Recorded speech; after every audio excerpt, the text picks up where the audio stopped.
Halo, saya Evi Karolin ingin menjelaskan mengenai bagaimana cara menentukan KC dan KP. Selamat menyaksikan.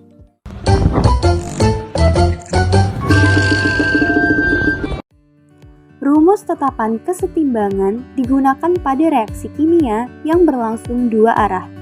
Simbol tetapan kesetimbangan dinotasikan dengan huruf K yang meliputi KC dan KP. KC adalah tetapan kesetimbangan konsentrasi yang nilainya tetap selama suhu tetap. Sedangkan KP adalah tetapan kesetimbangan berdasarkan tekanan gas. Selanjutnya, saya akan membahas mengenai KC. Konsentrasi zat yang mempengaruhi laju reaksi hanya dari zat-zat dengan fase gas atau larutan. Sehingga konsentrasi zat yang berpengaruh dalam rumus KC hanya fase gas atau larutan. Berikutnya saya akan membahas mengenai KP. Tetapan kesetimbangan yang berdasarkan tekanan gas disebut dengan tetapan kesetimbangan parsial. Simbol untuk tetapan kesetimbangan berdasarkan tekanan gas adalah KP. Tentunya fase yang berpengaruh dalam KP hanya gas saja. Tetapan kesetimbangan berdasarkan konsentrasi dan tekanan gas memiliki suatu hubungan. Hubungan antara KC dan KP dapat ditentukan dalam sebuah persamaan. Hubungan KC dan KP dinyatakan melalui persamaan di bawah. KP sama dengan KC dikali R dikali T dipangkatkan delta N.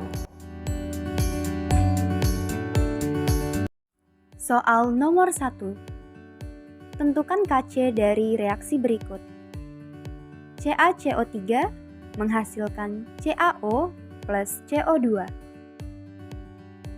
Karena pada saat reaksi tersebut hanya CO2 saja yang merupakan fase gas, sedangkan senyawa yang lain merupakan fase solid, maka CO2 saja yang dimasukkan ke dalam rumus KC.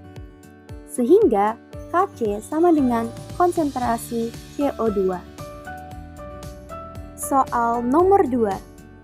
Sebanyak 2 mol gas N2 direaksikan dengan 3 mol gas H2 pada suatu ruangan dengan tekanan 5 atm dan suhu 300 derajat Kelvin. Reaksi kesetimbangan N2 plus 3H2 menjadi NH3 menghasilkan 1 mol H2 pada keadaan seimbang. Nilai KP dari reaksi tersebut adalah: pertama-tama, kita harus menentukan mol pada setiap senyawa yang terlibat pada kondisi setimbang. Untuk itu, kita buat terlebih dahulu persamaan reaksinya, yaitu N2 plus 3H2 menjadi 2NH3. Kemudian kita membuat tabel mula-mula, reaksi, dan setimbang. Untuk mula-mula dan reaksi di bagian reaktan akan dikurang, sedangkan di bagian produk akan ditambah. Selanjutnya kita tulis hal-hal yang sudah diketahui, yaitu mol mula-mula dari N2 yaitu 2, mol mula-mula dari 3H2 yaitu 3, dan mol setimbang dari 3H2 yaitu 1. Dari sini, kita sudah bisa mengetahui mol reaksi dari 3H2 yaitu 3 dikurang 1 sama dengan 2. Selanjutnya, kita mencari mol reaksi dari yang belum diketahui yaitu N2 dan 2NH3. Untuk mencari reaksi yang belum diketahui, kita menggunakan rumus koefisien ditanya per koefisien acuan dikali mol acuan. Koefisien acuannya adalah 3 yang didapat dari 3H2 dan mol acuannya adalah 2 yang didapat dari mol 3H2.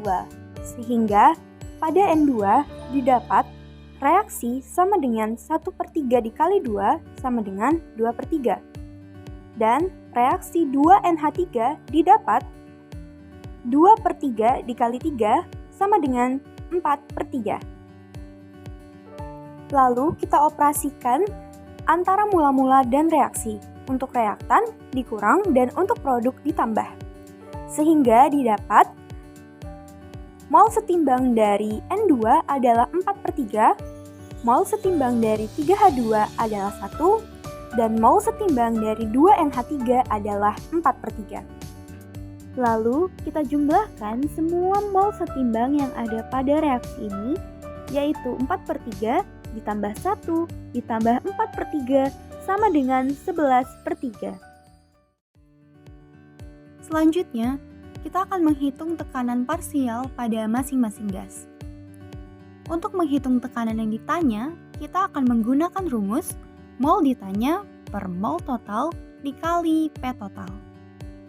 Sehingga didapat tekanan N2 sama dengan 4/3 per 11/3 dikali 5 sama dengan 20/11 sama dengan 1,81. Tekanan H2 didapat 1 per 11/3 dikali 5 sama dengan 15/11 sama dengan 1,36. Dan tekanan NH3 didapat 4/3 per 11/3 dikali 5 sama dengan 20/11 sama dengan 81.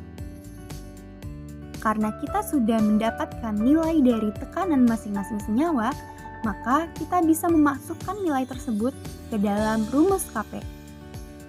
Sesuai dengan rumus Kp yang sudah dijelaskan tadi, yaitu tekanan produk pangkat koefisien per tekanan reaktan pangkat koefisien, maka Kp sama dengan tekanan NH3 dipangkatkan 2 per tekanan N2 dikali tekanan H2 dipangkatkan 3 sama dengan 1,81 pangkat 2 per 1,81 dikali 1,36 pangkat 3 sama dengan 0,71. Jadi nilai Kp-nya adalah 0,71. Soal nomor 3. Pada suhu 27 derajat Celcius, dalam ruangan dengan volume tertentu yang bertekanan 1 atm, terdapat gas N2O4 yang terurai menjadi NO2 sesuai dengan reaksi N2O4 menjadi 2NO2. R sama dengan 0,082 dan harga K sama dengan 0,489 atm. Maka harga Kc pada suhu tersebut adalah. Untuk menjawab soal ini, kita harus menghitung delta N-nya terlebih dahulu dengan cara koefisien gas kanan dikurang koefisien gas kiri. Pertama-tama kita tulis terlebih dahulu reaksinya, yaitu N2O4 menjadi 2NO2. Di sini terlihat bahwa di sebelah kanan koefisiennya adalah 2 dan di sebelah kiri koefisiennya adalah 1. Dengan demikian, delta N sama dengan 2 dikurang 1, delta N sama dengan 1. Lalu, kita mencari Kc karena yang ditanyakan dalam soal ini adalah Kc. Kita masukkan ke dalam rumus hubungan Kp dan Kc, yaitu Kp sama dengan Kc dikali RT dipangkatkan delta N. Kita masukkan angkanya dengan Kp sama dengan 0,489, Kc yang ditanyakan, R sama dengan 0,082. Untuk T karena masih berupa Celsius, maka kita harus mengubahnya terlebih dahulu ke dalam Kelvin. Jadi, T sama dengan 27 derajat Celcius ditambah 273 sama dengan 300 derajat Kelvin. T sama dengan 300 dan delta N sama dengan 1. Didapat bahwa 0,489 sama dengan 24,6 Kc. Kc sama dengan 0,489 per 24,6. Kc sama dengan 0,0199 dan dibulatkan menjadi 0,02. Jadi jawabannya adalah KC bernilai 0,02. Demikianlah penjelasan materi mengenai KC dan KP. Terima kasih dan sampai jumpa.